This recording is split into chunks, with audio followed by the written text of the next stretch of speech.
Welcome to module number 3. Managing the teaching and learning process. This module is divided in 2 parts.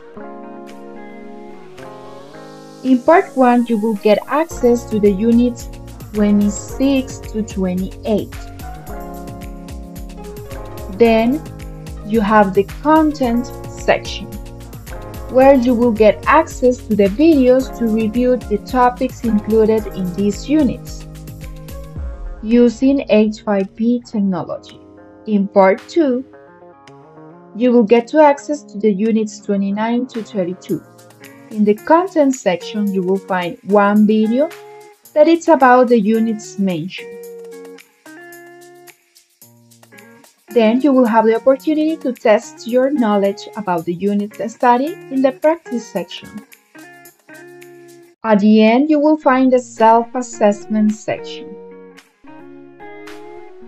in which there is a TKT Module 3 practice test for units 26 to 32. And you will have multiple attempts, but you will need to get at least 8 to finish your course and get the access to the certificate for this month. Remember that you have to complete the 3 self-assessment tests for each module to get access to this certificate.